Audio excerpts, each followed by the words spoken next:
different Christians have different ideas about the fall, and I think it's pretty clear, from the book of Genesis that it involves Adam and Eve, and it involves them in disobedience to God, disobeying God's law, and being alienated from God, from being thrown out of the Garden of Eden, losing that fellowship with God that they enjoyed before.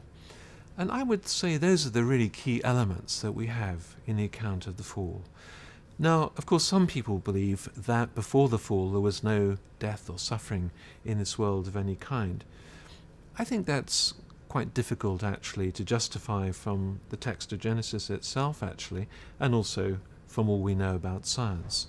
I mean, actually, if you look at the Genesis text, it doesn't say that they were free from disease, or it doesn't say there was no death in the world, it doesn't say there was no suffering. I mean, these are all things that people have sort of added onto the text. In fact, when God puts Adam and Eve in charge of the rest of the world, he actually says you've got to have dominion over the earth. Now, it's quite a strong word in the Hebrew. It means you've actually got to subdue the earth in the right kind of way, of course, as good stewards.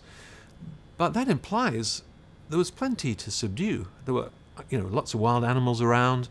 They had to be controlled, and they had to name all the animals. They had to look after the earth and so forth.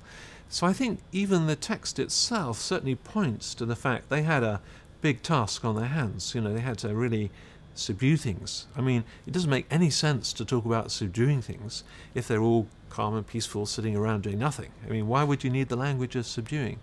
So I think the Genesis text points towards an active role of Adam and Eve and having to care for the earth, to subdue it, and to try and suppress it. And what we're doing in this laboratory right now in trying to heal people with cancer and trying to do cancer research, I would say is all part of subduing the earth. It's all part of our responsibility to try and care for people and to heal, as it were, the earth and its inhabitants who are suffering from these sort of diseases. So that's part of subduing the earth as well. Very important.